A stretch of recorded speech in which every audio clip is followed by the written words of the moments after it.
Stop. Don't cancel her surgery. Marcus Carter said it so quietly that the nurse behind the glass almost did not look up.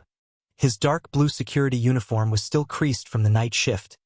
One shoulder pressed against the elevator door he was holding open, one hand resting behind his 8-year-old daughter, Lily, as she clutched a folder of hospital papers against her chest. The pink patient bracelet circled her small wrist like a warning. A woman in pale blue scrubs stepped into the elevator, breathless, her aide badge half hidden beneath her coat. Behind them, the red board over surgical intake flashed. Stop. Don't cancel her surgery. Daddy, Lily whispered. Are we late because we helped her? 3 hours earlier, the city was still dark enough for the hospital windows to look black from the outside. Marcus parked the old sedan on the 3rd level of the garage and sat for 1 second with both hands on the steering wheel. He had not slept. The smell of vending machine coffee clung to his uniform, mixed with the faint metal and rain sent from the parking deck. Beside him, Lily held her folder with both arms, the way other children held stuffed animals. Inside were payment receipts, insurance notices, charity approval papers, and one drawing she had made of herself after surgery, standing under a yellow sun with 2 braids and a purple kite. You ready, Bug? Marcus asked. Lily nodded too fast. I'm brave. He smiled, but his throat tightened. I know you are. He checked the folder again, not because anything had changed, but because fear made a man count proof like prayer beads. Receipt, referral, pre-op clearance, charity fund approval. Her pink bracelet had been placed on her wrist the evening before, and Lily kept turning it with her thumb, reading her own name as if the plastic could promise her something adults might forget. Marcus took her hand, locked the car, and led her toward the elevator. The hospital at that hour had a strange silence, too bright to be peaceful. Fluorescent lights hummed above polished floors. Somewhere far down the hallway, a cartwheel clicked unevenly, click-click, pause, click-click, like the building had a limp. Marcus noticed sounds like that. Working security at night had trained him to hear what did not fit. At the elevator bay, a digital sign over the doors read, Pediatric surgery intake closing in 3 minutes. Lily squeezed his fingers. That's us. That's us, Marcus said, and touched the button. The doors opened. He guided Lily inside first. Just as the doors began sliding shut, a woman's voice called from the hallway, not loud, but urgent. Hold it, please. Marcus looked at the sign, then at Lily, then at the woman running toward them in pale blue scrubs. A folded stack of medical papers slipped from under her arm. A small badge on a blue lanyard hit the floor and skidded near Marcus's shoe. He could have let the doors close. Nobody would have blamed him. Instead, he put his shoulder against the rubber edge and held it. Careful, he said. The woman stepped in, breathing hard. Marcus bent, picked up the papers and the badge, and handed them back without reading them. He only caught 2 details: a red dust stain on the badge clip, and the words International Relief Team printed under her photo. She took them quickly. Thank you. Yes, ma'am. Lily looked up at her. Are you a doctor? The woman glanced at Lily's bracelet. Her eyes paused on the pink band, then on the folder pressed to Lily's chest. Something changed in her face, but not enough for Marcus to name it. Sometimes, she said softly. The elevator rose. Marcus watched the numbers climb too slowly. Lily leaned against his leg, small and warm and trying not to shake. When the doors opened onto surgical intake, the hallway was already moving without them. Nurses crossed with clipboards. A mother cried into a tissue. A man in a gray suit spoke into his phone near the desk, saying, "Just keep them pending until finance clears it." Marcus caught only the edge of the sentence. The woman in scrubs caught it too. Her head turned slightly, but she kept walking. Marcus led Lily to the intake counter. Before he could say his daughter's name, the red board above the desk changed. The line beside Carter. Lily blinked once, then shifted from final call to hold. Marcus looked down at the folder in his hand, then back at the screen. The timestamp beside the change read 5:42 a.m. The The timestamp 5:42 a.m. stayed on the screen like it had been burned into the glass. Marcus stared at it for one quiet second, then looked down at the folder in his hand, because every paper inside it said they were supposed to be here, supposed to be cleared, supposed to be safe. The intake desk smelled like hand sanitizer and printer toner. Behind the glass, a woman with neat blonde hair and a hospital badge looked at the screen, then at Marcus's security uniform, then at Lily's pink bracelet as if the bracelet belonged to the computer more than the child. "Name?" she asked. "Lily Carter. Case number." "Her name is Lily Carter." The woman's fingers tapped the keyboard. Click, click, click. "Case 1187, she said, not unkindly, but not warmly either. Pediatric charity clearance did not go through. Lily's grip tightened around the folder. Marcus felt the small pull of her fingers against his sleeve. He kept his voice low. "Ma'am, I have the approval letter right here." He opened the folder carefully on the narrow metal ledge below the glass, spreading the papers with hands that were too steady for how fast his heart was moving. The charity approval sat on top, folded once down the middle. Beside it were receipts, pre-op instructions, and a printed email with Lily's surgery time circled in blue pen. The woman did not pick them up. She only glanced through the glass and said, "The system is showing hold. Can you check again?" Marcus asked. "I already did. Please." The woman inhaled through her nose, the way people do when they want to sound patient but are already finished with you. She turned slightly and called over her shoulder, "Denise, I need you at intake." A woman in a cream blazer came from the side office with a tablet tucked against her ribs. Denise Mallory moved like someone who had learned that soft shoes and soft words could still push people out of a room. Her badge read Administrative Services Manager. She looked at the screen first, not at Lily. "What seems to be the issue?" Marcus answered before the intake worker could shrink his daughter into another code. "My daughter's surgery was cleared. The board says hold." Denise gave him a practiced smile. "Mr. Carter, I understand this feels upsetting." "It doesn't feel upsetting," Marcus said quietly. "It is upsetting." For the first time, Denise looked directly at him. Her eyes moved over the frayed cuff of his security jacket, the old employee badge still clipped to his chest from another building, the lunch cooler strap cutting across his shoulder. "Of course," she said. "But this is not personal." She touched the tablet twice. A small printer behind the desk came alive, buzzing and spitting out one white sheet. The sound filled the space between them like a verdict. Denise took the paper, straightened it against the counter, and slid it through the opening at the bottom of the glass. Big black letters crossed the top. "Surgery canceled." Lily read the first word before Marcus could cover it. Her mouth parted, but no sound came out. Then she looked up at him with an expression too small to carry so much fear. "Daddy?" she whispered. "Did I do something wrong?" The hallway noise seemed to fall away. Cart rolled past. A monitor beeped somewhere behind a closed door. Marcus folded the paper once, slowly, so Lily would not have to stare at the words. Then he crouched in front of her and tied her left shoelace, even though it was already tied. He tucked the loose loop flatter, brushed a speck of lint from the toe of her sneaker, and said, "No, baby, you didn't do anything wrong." His voice did not shake. That was what made Eleanor Brooks stop walking. She had almost reached the physician corridor, her relief badge still in her hand, when she heard the word canceled and then the child's question. She turned just enough to see Marcus kneeling on the polished floor, his large hands gentle around a little pink sneaker, his own pain folded away like the paper in his pocket. Denise noticed Eleanor watching. Her smile tightened. "Sir, if you'll step aside, we have other families to process." Marcus rose. "Please show me which line I failed." "Excuse me?" "The line," he said, placing the folder back on the ledge. "The form, the payment, the signature. Show me where I failed my daughter." The intake worker looked at Denise. Denise looked toward the dark dome of the hallway camera above them, then back at Marcus. "The fund is not active," she said. "That is all we can tell you at this desk." Marcus glanced at the red board, then at Lily's bracelet.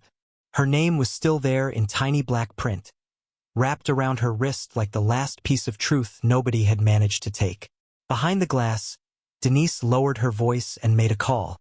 "He's asking for the line," she said, and Eleanor Brooks, still holding the red-dusted relief badge in her hand, looked back at the 5:42 timestamp on the screen as if it had just started speaking.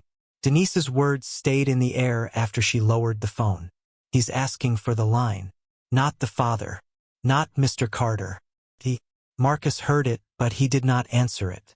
Lily's hand had gone cold inside his, and the canceled notice in his pocket felt heavier than paper. Across the hall, Eleanor Brooks still stood near the physician corridor, her red-dusted relief badge pressed between two fingers, watching without stepping in too soon. Marcus looked down at Lily. "We're going to sit for a minute, okay?" She nodded, but her eyes kept returning to the red board. The chairs in the surgical waiting area were hard blue plastic, bolted together in rows that made every family look like they were waiting at a bus station for mercy. Marcus chose the seat nearest the intake desk, close enough to hear if someone called Lily's name, far enough not to block anyone else. He laid her folder across his knees, smoothing the bent corner of the charity approval letter with his thumb. Then he reached into his lunch cooler and pulled out the small fleece blanket he had packed at 3 a.m., still smelling faintly of dryer sheets and the apartment they had left before sunrise. "Mommy's blanket?"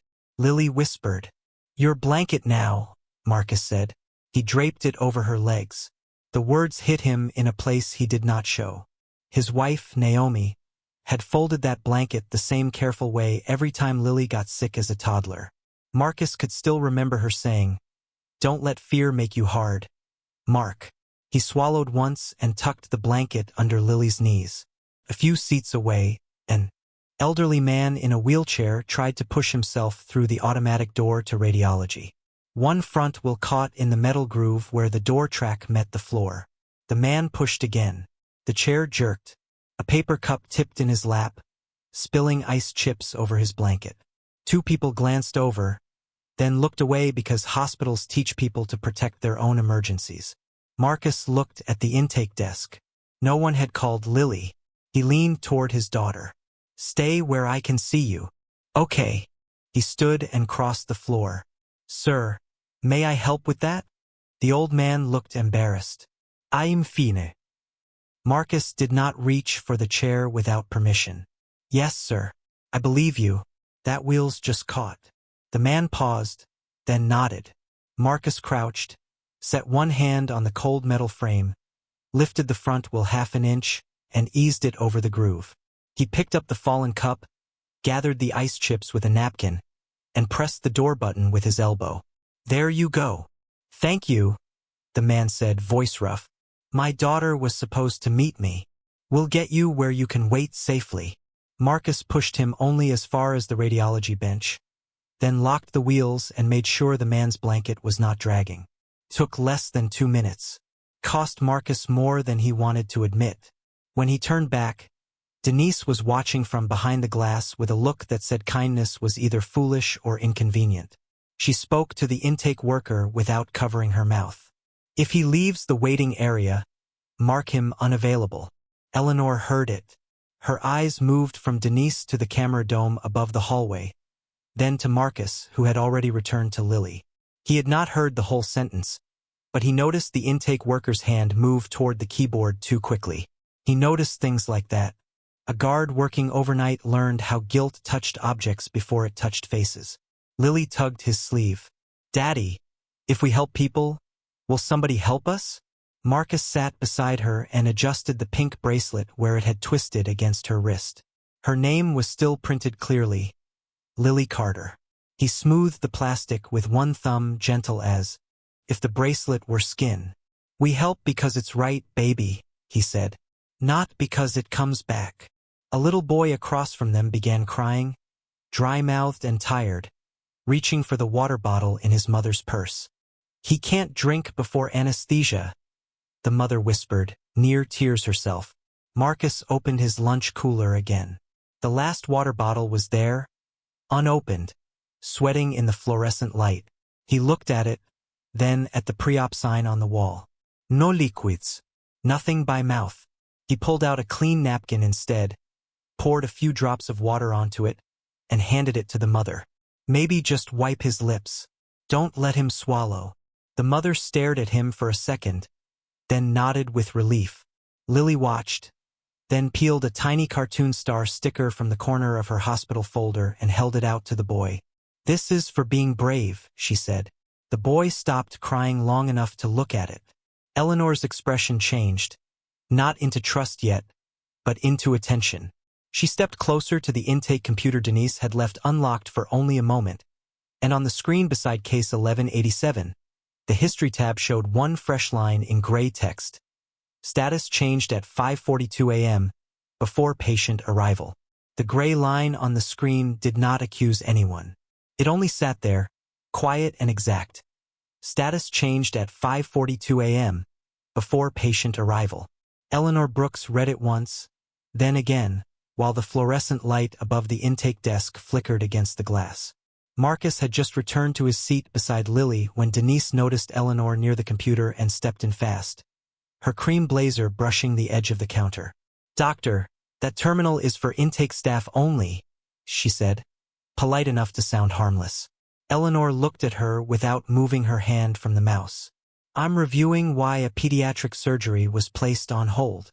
Denise's smile held, but her fingers tightened around the tablet. "There is no mystery." The father stepped away from the waiting area, and the file was already financially incomplete. Marcus heard that.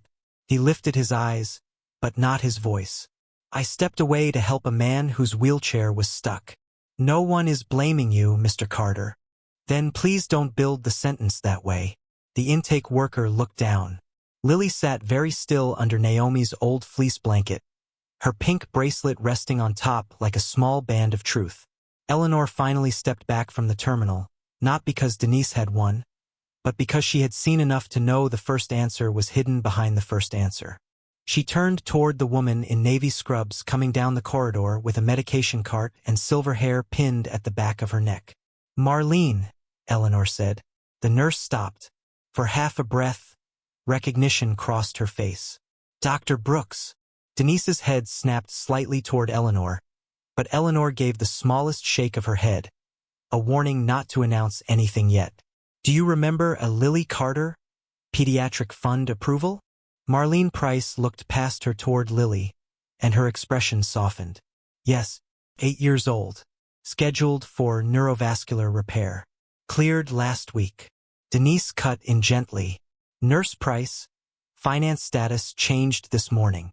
"Finance status isn't medical clearance," Marlene said. "No," Denise replied, still smiling. "But surgery cannot proceed without active funding." Marcus stood, slowly, the folded canceled notice still in his pocket.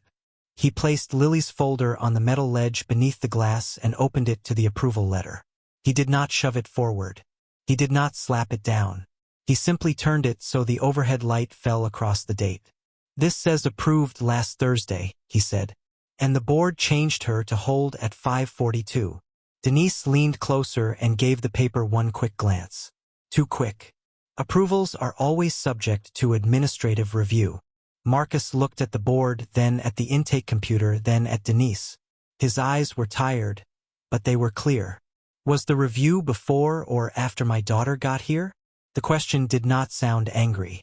That was why the space around it tightened. The intake worker stopped typing.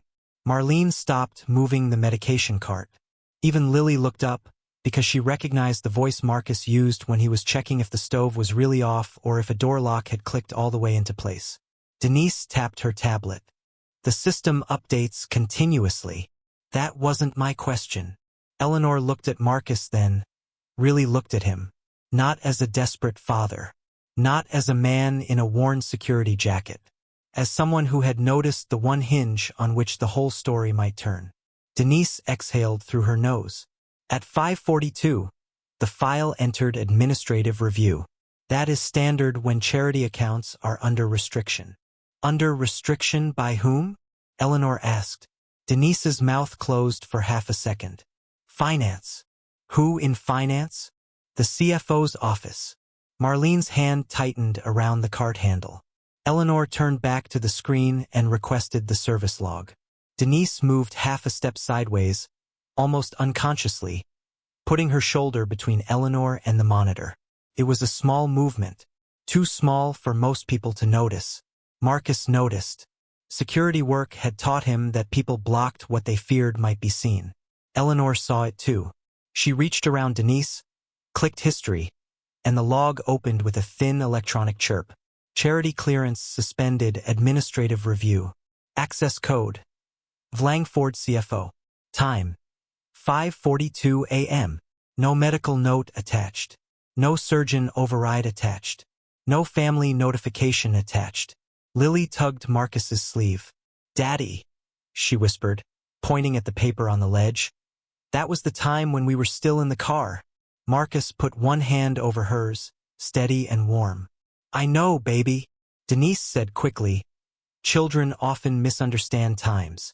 Marcus slid the parking receipt from the folder and placed it beside the approval letter. The ink was pale, but readable under the light. Garage entry 5:48 a.m. For the first time, Eleanor's face changed completely. Not into belief, not yet, but into something sharper. The first clue had stopped being a glitch and had become a timeline. The parking receipt made the air at the intake desk change. It was not loud. No one gasped. No one apologized. But a chair that had been scraping across the tile stopped halfway. The hum of the air conditioner suddenly seemed too clear. Marcus kept one hand over Lily's fingers and the other resting beside the receipt. Not on top of it, not guarding it like a weapon, just leaving it where the light could touch the ink. Garage entry 5:48 a.m. Service log 5:42 a.m. 6 minutes before the Carters entered the building. Lily's surgery had already been pushed into review. Denise looked at the receipt, then at Marcus.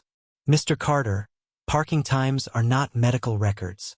"No, ma'am," Marcus said, "but they are times." Eleanor Brooks slowly placed her relief badge on the counter beside the approval letter, the dust-red clip leaving a faint mark on the metal ledge. Her voice stayed even. "Run a manual review."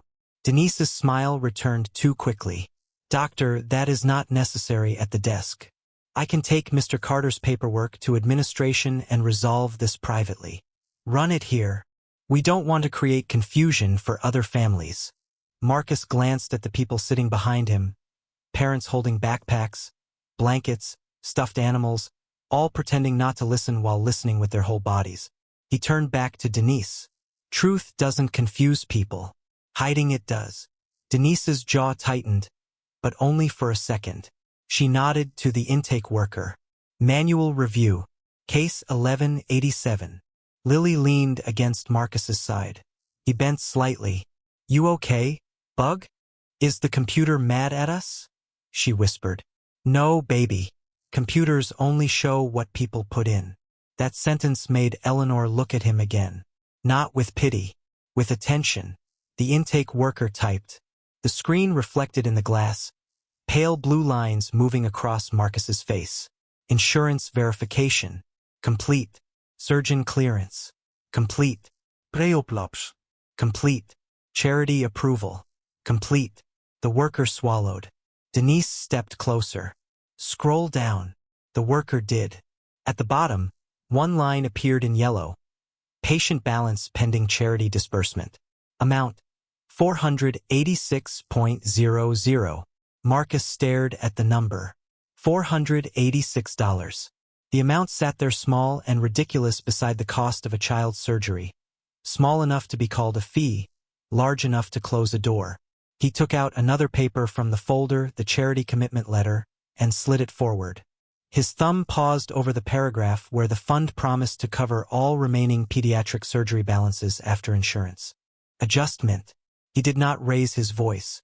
"That line is covered here," Denise said, "subject to fund activation." "Then show me where the fund stopped covering children." The intake worker's fingers hovered above the keyboard. Denise spoke softly, almost kindly. "Mr. Carter, I know you are frightened, but pushing staff will not make the process move faster." Marcus's eyes lifted. "I'm not pushing staff. I'm following paper." The little waiting room went quiet enough for the printer behind the desk to sound like it was breathing. Eleanor reached into the pocket of her scrub jacket and took out her phone. Without looking away from the screen, she sent one message.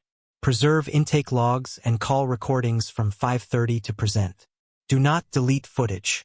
Then she turned to Marlene. Can you pull the original pediatric fund approval? Marlene moved quickly to a side terminal. Denise's tablet buzzed. She looked down and the color around her mouth changed. She stepped back and made a call, lowering her voice, but not enough. The father is still here, she said. Marcus heard it. Eleanor heard it. A man nearby stopped bouncing his toddler on his knee. Denise turned her shoulder toward the wall. Yes, he has the letter. And the parking receipt. A pause. No, she's asking for manual review now. The word she landed strangely. Marcus did not know who Denise meant, but Eleanor did. She watched Denise's hand tighten around the phone. Marlene returned with a printed copy of the approval, still warm from the machine. Across the top was Lily Carter's name, not case 1187. Beneath it, the approval signature carried last Thursday's date. At the bottom, a newer note had been added in smaller type. Delay all non-premium charity cases pending Q3 review. Eleanor took the page and set it beside the canceled notice, the parking receipt, and Marcus's original letter. For pieces of paper. For different stories. One child. Denise reached for the newer note. That is internal language. It can be misunderstood. Eleanor put one hand gently on the page before Denise could move it. Then let's not misunderstand it in private. Marcus looked down at Lily, who had loosened her grip on the folder. Just enough to breathe. He did not smile. Not yet. The manual review had not saved her. But for the first time, it had proved something the system did not want to say out loud. Lily Carter's file was not incomplete. It had been delayed by someone above the desk. The words at the bottom of the page did not look like a crime. That was the worst part. Delay all non-premium charity cases pending Q3 review. The line sat in small type beneath Lily Carter's name, clean and official, as if a child's breathing could be moved to another quarter like office furniture. Marcus stared at it for 1 second, then looked away from Denise because anger was waiting too close to his mouth. Lily was still beside him, smaller under Naomi's old blanket, watching the adults with the careful eyes of a child trying to understand which face might save her and which face might send her home. Eleanor kept her palm on the paper until Denise stopped reaching for it. Marlene, she said, pull the charity queue for the last 30 days. Denise's smile thinned. Doctor, that would include private patient information. Then show only case status, date, and reason code. That still requires authorization. Eleanor looked at her. I have authorization. The sentence came out quiet, but Marlene's eyes flicked toward Eleanor's relief badge, then to her face, as if a memory had just stepped into the room wearing scrubs. Denise heard it too, that small shift in the air around Eleanor, and for the first time she did not answer right away. The printer behind the desk began to work, page after page, warm paper sliding into the tray with soft, terrible sounds. 1 sheet would have been a mistake. 3 sheets would have been a bad morning. But the stack kept growing. Marlene lifted the first pages and laid them beside Lily's canceled notice. 27 pediatric charity files. 27 children marked pending. 27 small balances, each one less than a family's rent. Each one enough to stop a surgery, a scan, a procedure, a chance. Marcus saw only pieces before he turned his body slightly to block Lily's view. A boy, age 6. A girl, age 12. Twin initials. Procedure delayed. Procedure delayed. Procedure delayed. Lily tugged at his sleeve. Daddy, are those kids sick too? Marcus crouched just enough to put his face level with hers. They're waiting, baby. Like me. He swallowed. For now. He did not tell her more. Truth did not have to be cruel to be honest. Eleanor asked for the fund ledger next. The intake worker hesitated until Marlene gave her a look that nurses save for people standing between a child and oxygen. The screen changed. Green and white columns reflected across the glass. Pediatric Hope Fund, disbursement account, Reserve account, quarterly stabilization. Eleanor leaned closer. The fund had not run dry. The money had been moved, parked in a reserve line where it could make a balance sheet look safer while children appeared, technically, unresolved. A phone vibrated on Denise's tablet. She flipped it over too quickly. Marcus noticed. Eleanor noticed Marcus noticing. That was when Victor Langford arrived. He did not rush. He came from the executive corridor in a charcoal suit, silver tie, polished shoes whispering against the tile. He looked like a man who had never had to sleep in a hospital chair or choose which bill could wait until Friday. Still, his voice was warm when he spoke. "Dr. Brooks," he said, and the title landed harder than Denise expected. Eleanor did not correct him. Marcus heard the name and looked at the woman in scrubs again. Dr. Brooks. Not just some doctor. Not just relief staff. Something larger was still hidden there, but he did not chase it. Lily's hand was in his. That was the only title that mattered to him. Victor turned to Marcus with a sympathetic face. "Mr. Carter, I'm sorry your family is caught in a difficult administrative moment." "My daughter is not a moment," Marcus said. The quiet that followed was small, but it reached every chair in the waiting area. Victor blinked once, then recovered. "Of course, what I mean is, compassion must be balanced with solvency. A hospital that cannot protect its future cannot protect anyone." Eleanor picked up the ledger page. "And solvency without compassion?" Victor's jaw shifted. "This is complex financial language. I'd be happy to explain it upstairs, privately." Marcus looked at the stack of children's names, then at the camera dome over the intake desk, then at the canceled notice folded in his own pocket. He could have shouted. He could have pointed at Victor and poured every hour of fear into that bright hallway. Instead, he placed Lily's folder flat on the counter and slid it back toward Eleanor, keeping every paper in order. "If this is about children," he said, "it shouldn't be explained where parents can't hear it." Marlene returned with another document, the original charter of the Pediatric Hope Fund, its corner stamped with an old hospital seal. At the bottom were two founding signatures. One belonged to a name printed clearly in blue ink, Eleanor Brooks, MD. The other line was not Victor's, and in the clause above them, the words were plain enough for anyone to understand. No financial officer may suspend pediatric charity disbursement without medical board review and direct family notification. Denise stopped breathing for half a second. Victor looked toward the camera, then at Eleanor, and his friendly voice lowered. "This discussion should move behind closed doors." Eleanor lifted the charter, the ledger, and the list of 27 children from the counter. "No," she said. "It started at this desk." The intake desk had become too small for the truth, but Eleanor Brooks brought everyone back to it anyway. Not to the executive conference room with its frosted glass and bottled water. Not upstairs where polished doors could swallow voices. She stood in the bright surgical lobby under the red board that had once turned Lily Carter from final call to hold, and she placed the stack of papers on the same metal ledge where Denise Mallory had slid the canceled notice across to Marcus. Families sat straighter.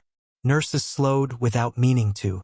Even the automatic doors seemed to open more quietly, letting in a strip of cold morning air and the smell of rain from the ambulance bay. Marcus stood beside Lily with one hand on her shoulder. He looked tired now, the kind of tired that lived behind the eyes, but he did not look defeated. Lily leaned against his leg, holding the little cartoon star sticker. Sheet against her blanket, safe behind her father and Marlene Price. Victor Langford adjusted his silver tie and gave the room a careful smile. "I want everyone to understand," he said, voice calm enough to sound reasonable. "No one here wanted to deny care to a child. This was a temporary administrative delay created by funding uncertainty. Mr. Carter's emotion is understandable, but emotion can make routine safeguards look cruel." A few people shifted. The word safeguards did what Victor wanted it to do. It made fear sound responsible. It made a child's canceled surgery sound like a seatbelt. Denise nodded too quickly. "That is correct. At the desk level, we followed the status shown in the system." For one breath, it seemed as if Victor had steadied the room. He had turned the story back into policy, and policy had a way of making ordinary people feel unqualified to argue. Marcus looked down at Lily's bracelet, then at the folded canceled notice in his hand. He did not step forward like a man demanding revenge. He stepped forward like a father returning something that had been wrongly given to his child. He laid the paper on the counter. "This is what you gave us," he said. "Not a delay, not a safeguard. This." The word canceled faced the room. Eleanor did not speak yet. She opened the first file and turned it toward the monitor Denise had used that morning. The screen showed Lily's charity approval from the previous Thursday. Name, Lily Carter. Procedure, approved. Pediatric Hope Fund, cleared. Then Eleanor placed the parking receipt beside it. Garage entry 5:48 a.m. "This confirms the Carters entered the building after the file was changed," she said. Victor smiled gently. A garage receipt doesn't establish medical necessity or funding availability. It was a good answer on the surface. It almost worked. Then Marcus lifted his eyes. "No, sir. It establishes we weren't here to cause what happened before we arrived." The room tightened again. Marlene clicked the next file. The service log appeared. 5:42 a.m. Charity clearance suspended. Administrative review. Access code Vlangford CFO. Victor's smile did not break, but one hand slipped into his pocket and came back empty. "As CFO, my office reviews many financial workflows. An access code does not mean I personally handled that file." Eleanor nodded once, as if she had expected the answer. "That is why we are not stopping at the access code." Denise's face lost a shade of color. Eleanor turned toward the ceiling. "Pull camera 1, elevator lobby. Then camera 3, intake desk." The security monitor behind the desk blinked awake. Grainy footage filled the screen.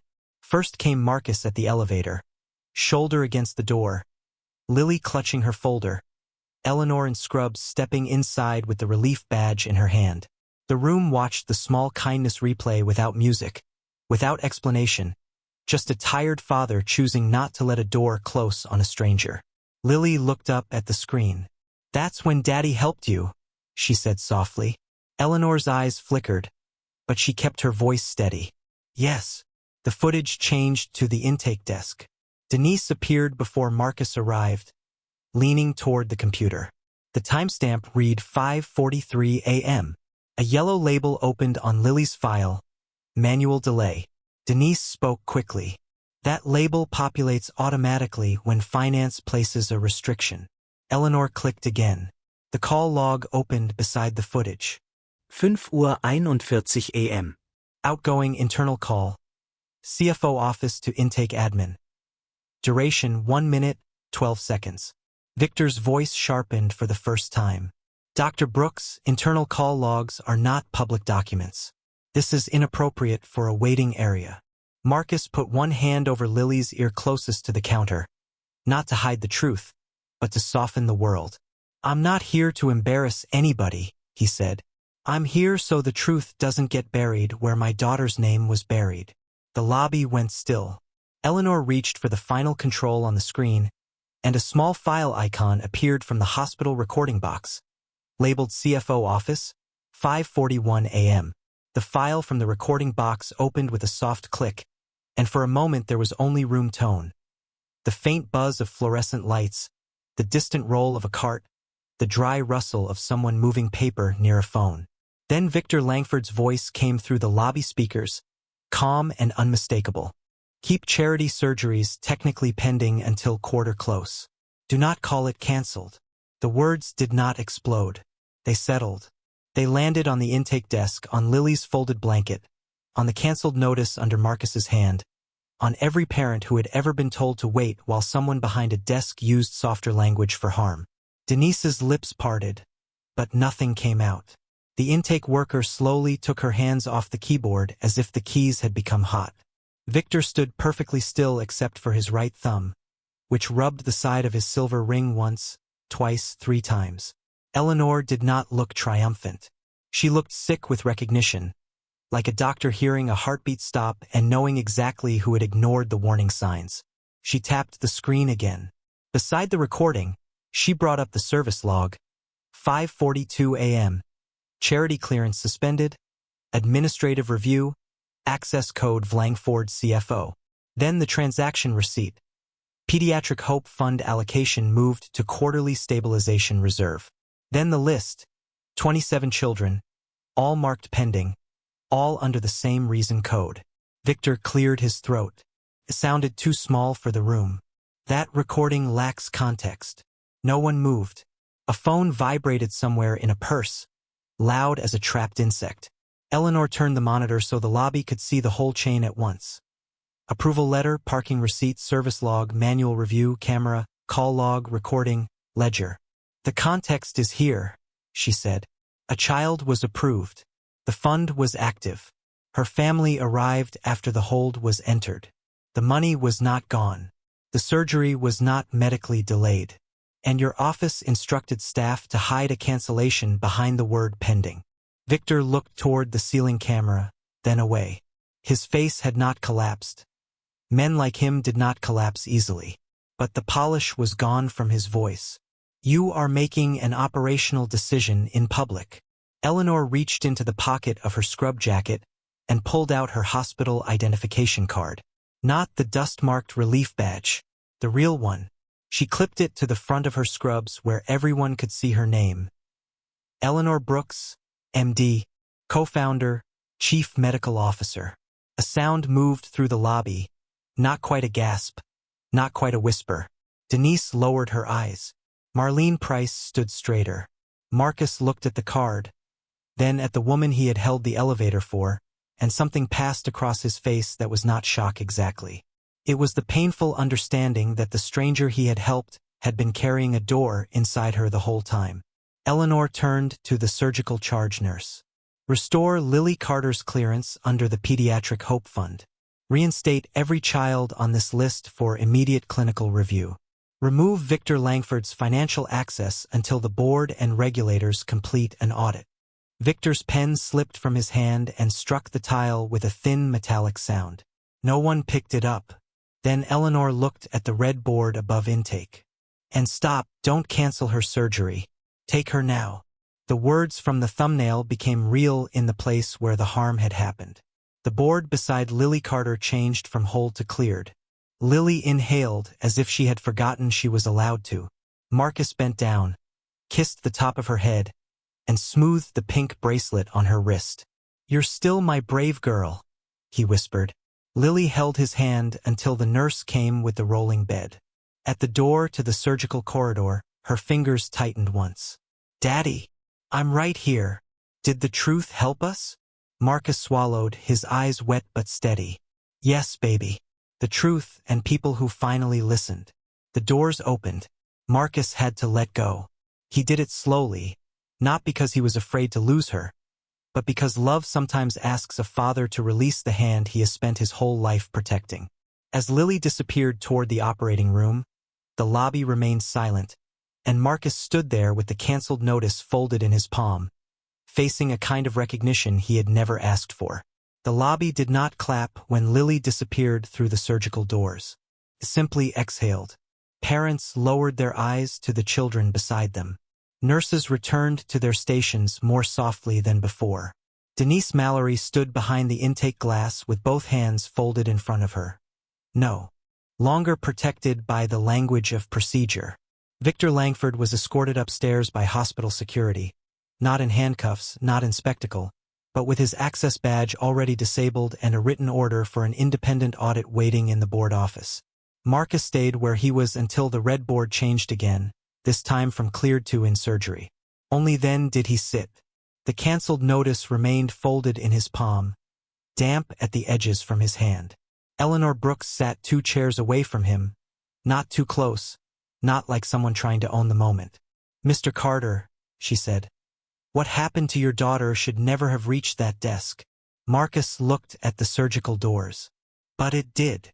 Yes, Eleanor said. And that is on us. Hours passed in the slow language of hospitals. Soft shoes, paper cups, distant beeps, elevator bells, the smell of antiseptic and old coffee. Marcus did not sleep. He held Naomi's fleece blanket across his knees and turned Lily's empty pink bracelet between his fingers after a nurse replaced it before surgery with a sterile band. The bracelet had started the morning as proof that Lily belonged to the system. Now it felt like proof that the system had almost forgotten she was a child. When the surgeon finally came out, his mask hanging loose around his neck, Marcus stood so fast the blanket slid to the floor. The surgeon smiled before speaking. She did well. The repair was successful. Marcus covered his mouth with one hand. He did not shout. He did not fall. He only bowed his head, and for a few seconds the strongest thing in that hallway was a father trying not to break apart from relief. Later, when Lily woke in recovery, she was pale and sleepy, but her fingers found his. "Daddy?" she whispered. "Did I miss school?" Marcus laughed once, wet and quiet. "Just one day, bug." Across the room, Eleanor watched from the doorway, and this time she did not see a poor father who needed saving. She saw the man who had held a door, followed the paper, protected his child's heart, and refused to let fear make him cruel. By evening, the hospital board issued its first corrective order. All 27 pediatric charity files were restored for clinical review. The Pediatric Hope Fund could no longer be suspended by one financial officer. Every delay would require medical board sign-off, ethics review, and direct family notification in plain language. Denise was removed from intake pending investigation, but when she offered to testify about the pressure from Victor's office, Eleanor allowed it. Mercy did not erase responsibility, but responsibility could leave room for truth. The next morning, Eleanor met Marcus in the same surgical lobby. The red board was quiet. The metal ledge at intake had been wiped clean, but Marcus could still see where the papers had lain. Eleanor handed him the cancelled notice, now sealed inside a clear evidence sleeve. "With your permission," she said, "this becomes part of our training file, not as your shame, as our warning." Marcus looked at the paper, then at Lily sleeping in her wheelchair with Naomi's blanket over her knees. "Don't put my name on a wall," he said. "Put the truth where no one can hide it." Eleanor nodded. "Then help us do that." Weeks later, Marcus returned to his night shift, still wearing the same dark blue security uniform, still carrying the old lunch cooler, still checking doors after midnight when no one thanked him. But once a month, after Lily's follow-up appointments, he sat on the hospital's new family ethics panel and asked the same kind of questions he had asked that morning. Where is the rule? Who signed it? Did the family understand? Lily kept the pink bracelet in a small box beside her bed, next to the cartoon star sticker sheet with one star missing. And sometimes, when Marcus held an elevator for a stranger, people looked at him a little longer, as if finally understanding that dignity does not need to raise its voice. Sometimes it simply holds the door until justice has room to walk through.